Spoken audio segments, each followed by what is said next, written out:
The Ace of Swords is a mental clarity. It's the beginning of mental clarity, an intellectual ability. There's some sort of mental clear thinking happening when the Ace of Swords turns upright.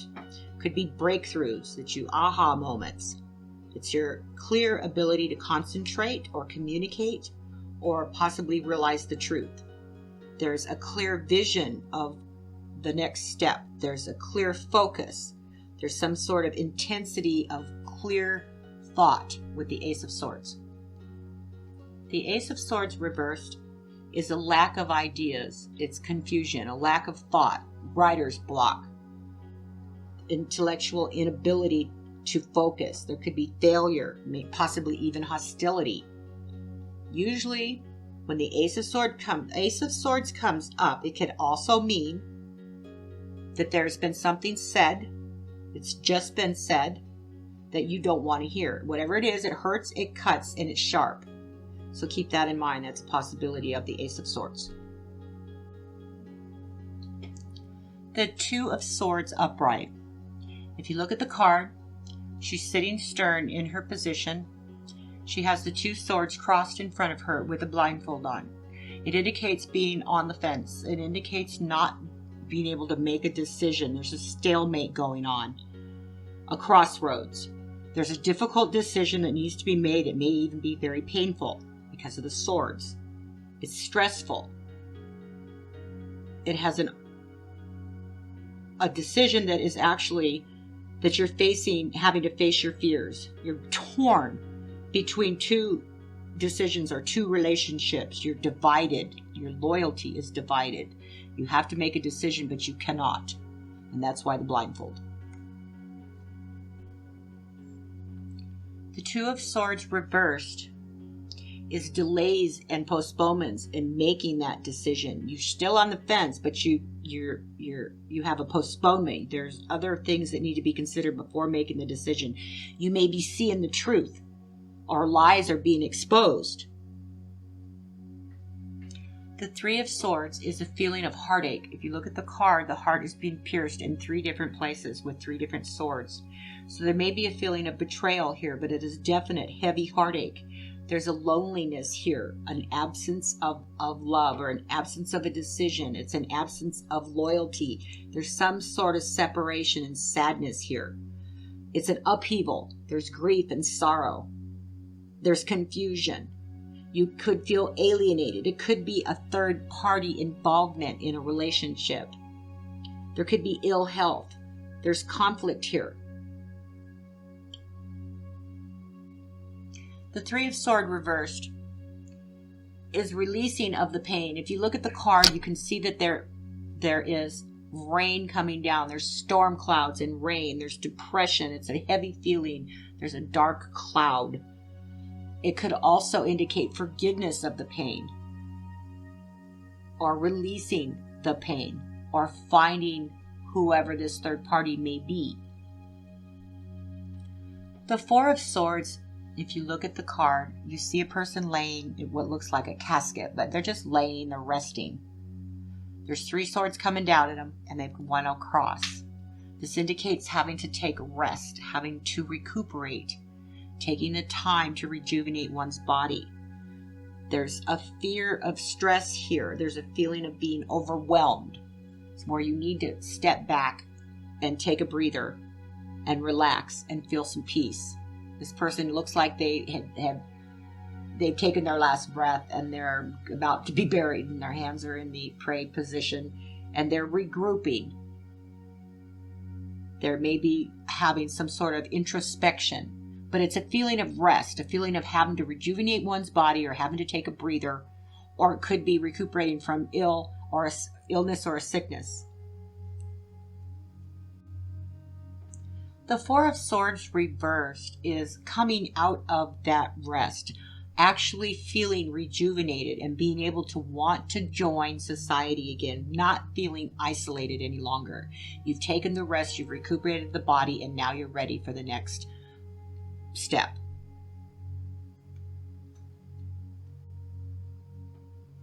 The Five of Swords, if you look at the card, the guy in the forefront. He's got 3 swords in his hand. There's somebody's walking away. Then the next person has walked away.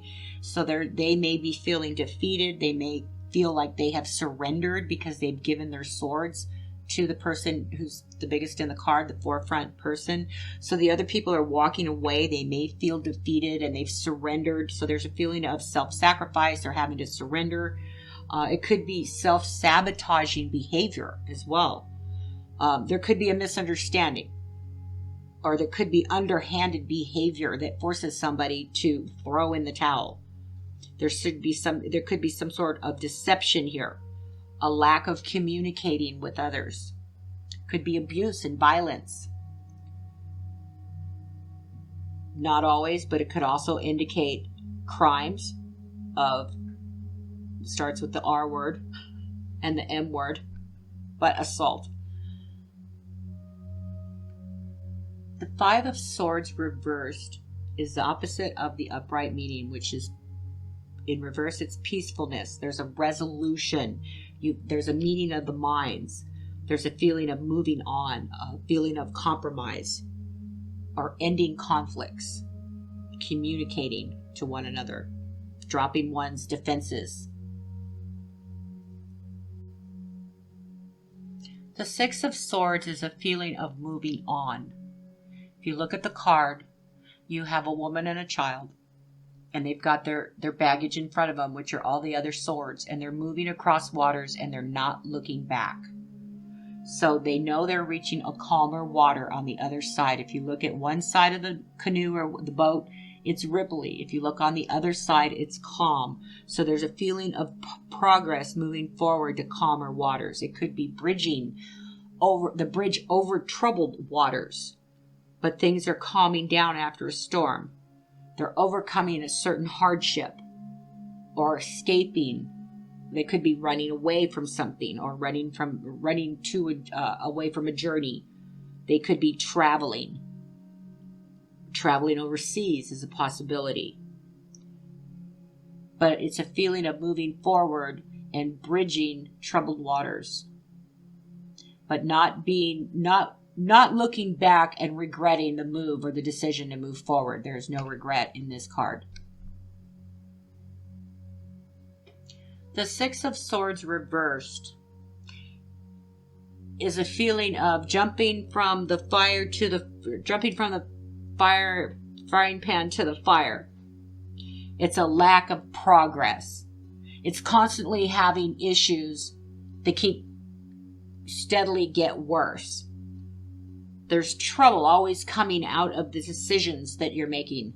So there is no bridging of the troubled waters here. You're constantly in turmoil. The 7 of Swords.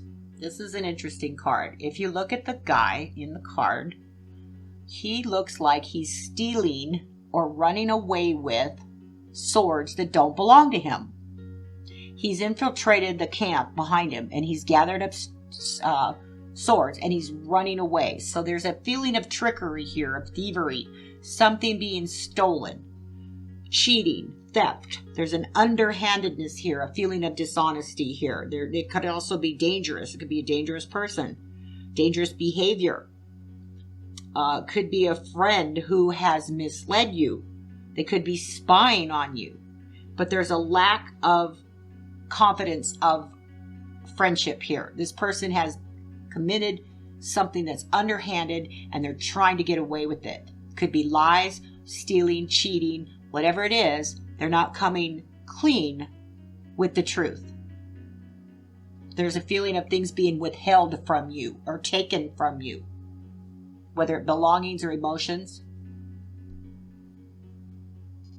Okay, the 7 of Swords reverse is after the feeling of knowing that you've been deceived, that there's this deceit going on. There's a feeling of having someone confess, of coming clean with what they've done or admitting that they have, not respected you in the correct way. They may be turning a new leaf and want to be honest about things.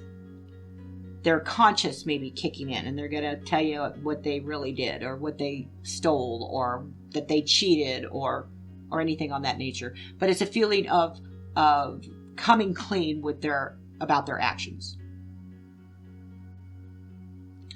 The Eight of Swords. Interesting card. If you look at the card, you see the Eight of Swords standing upright. The person in the card has been bound and wrapped, and they have a blindfold on. But in essence, they are not bound as hard as it looks, and it's a self-imposed binding. They have a choice. They could take that blindfold off and see and remove themselves from the situation. In some of the other decks, you can see that she's got an actual knife behind her back where she can actually cut those ropes and free herself. But in this particular deck, it doesn't show you that. But that is a very strong feeling with the card. It's a self-imposed prison that she's placed herself in. And she's feeling pressure. There's anxiety here. But it isn't anything that she hasn't already placed herself in willingly. But there is a feeling of being trapped. Back up against the wall. They feel like their hands are tied, but they're really not. But she's also feeling victimized. Okay? There's an uneasy feeling of hopelessness here, a powerlessness. But it's a self-imposed imprisonment. The Eight of Swords reversed is an escape. It's being released. It's being released for freedom. It's finding solutions and releasing oneself. Optimism, excuse me. It's taking control of the situation. The Nine of Swords. This person, if you look at the card, this person is under a lot of stress. There's anxiety here. There's things that keep this person up at night. They can't sleep. They can't turn their mind off. And the swords are indicating things that hurt, that are emotionally negative to them. There's a deep unhappiness here. It's a feeling of being overwhelmed by what's going on in one's life. And it is also an inability to cope with that. So there's this mental anguish going on, and that's why they're holding their head in their hands, because they don't know what to do. There's a feeling of remorse. There's a feeling of regret or guilt. There's a lot of anxiety. And they're focusing on, it could be focusing on the past. It could even be feeling anxious about not being in a positive light in others' minds and others' views. It could be indicating gossip of other people. But more so, it's a negative feeling of unhappiness and stress. The Nine of Swords reversed. So upright, there's a lot of stress and a lot of anxiety here. But in the reverse situation, there's a light at the end of the tunnel. You see the end of the road. You see where all your worriness and everything is going to all come to an end. It's letting go of all that negativity and all that stress and being able to see the light at the end of the tunnel. The Ten of Swords. If you look at the card, you see a black horizon of a sunset with a black sky and waters. Now, the person in the card has reached a point where they feel like they're at the end of the rope. They're at their last nerve. They're feeling betrayed. There may be even a feeling of being backstabbed. There's exhaustion, collapsing down and breaking down. This is a mental exhaustion. They feel like they've hit rock bottom, or they've hit a dead wall or a brick wall. They're at their wit's end, a dead end. Or they may be severing ties of a situation. They may feel like they have just put the last nail in the coffin. So the Ten of Swords reverse, instead of feeling defeat, they are feeling that they may have escaped the ruin. They're pulling themselves together. They're going to pick themselves up, dust themselves off, and keep going. They are moving past hardship, or their fears may be coming true, depending on the other cards associated with the Ten of Swords reversed. The Page of Swords. The pages indicate communication. So this page is indicating communication. Maybe somebody's curious. There could be new ideas and inspiration. There's a protective nature. They may feel like they're guarding something. If it's a person, then this person is sandy colored hair, maybe green to brown eyes, could be light to light brown hair. But it's somebody who is mentally calculating, and they're unconcerned about the feelings of other people, but they are very good communicators. They're very good mathematicians and scientists. But if it's a person, they're trying to communicate something here that may have to do with delayed news. The Page of Swords reverse could indicate suspicion. It could indicate a person who is unconcerned with your feelings, but they have a malice in their nature. They indicate hypocrisy and suspicion, or suspicious problems. They indicate problems that you would be suspicious of. The Knight of Swords. If you look at the card there, here's the knight on his horse, and he is running forward. Everything is in a fast motion. You can see the wind blowing through his hair and his helmet, and it's big changes and big opportunities, and he's rushing forward. He's seizing the moment, jumping right in. Not looking, but jumping right in. He's being very assertive. He's quick-witted, very strong and decisive person. This person gets what they want when they go after it. And this is a very mentally calculating individual. The Knight of Swords reversed could indicate missed opportunities. This person can be out of control. They may be out of your depth. You may feel like you've been left behind, or they have left you behind. They're tactless and they don't care if they hurt you. This is a person who could upset your plans in a jiffy. The Queen of Swords. She's very astute. She very much is in control of the situation that she's in, and her thought dominates her feelings. She's very, what's the word I'm looking for? She's very perceptive. She has a keen insight and has fair judgment of people around her. She typically makes the right decision, but she stands up for herself and is clear about what she wants. And like I said before, this is not always a female. This is a character and the general energy of a person, non-gender. This person has suffered loss in the past, but they have overcome that loss and accept the loss and continue forward. Very analytical person. The Queen of Swords reverse can play mental manipulation with you. She can gossip. She could be very malicious. She can be very biased. She will fabricate lies, causing misery and dishonesty. This person can put people down and not give a thought about how they feel or how others will view that person because of the things that they've said. This is a mental, manipulative person. The King of Swords. The King of Swords is a man of truth. Man, woman, non-gender. Don't forget that. If I say male or female, it's just because I didn't indicate non-gender, but it's always non-gender. It's the character, the feeling, the energy of the person that's coming through. Doesn't have to be a male or female. And remember, always, when you get court cards, there's a general feeling of the card, but typically that court card represents a person in and around your life. Okay, so this person, this King of Swords, is very structured. They're very routine. They're rational. They have a lot of logical power. There's an authoritative strength that they exude. They're very discerning. They carry on a conversation analytically. They could be very detached.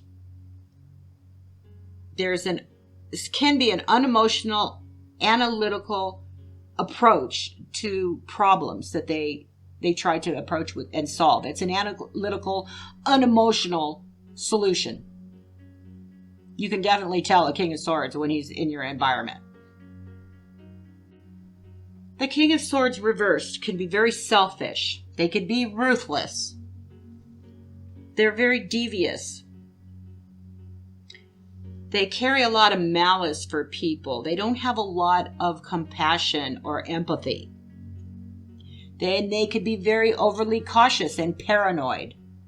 And remember, the court cards typically will represent people within your environment. The king, the queens, the pages, and the knights, they don't have to represent male or female. They're either or. So thank you. That's the swords suit. Please check out for the pentacles. Stay safe, be kind, and always trust in tarot.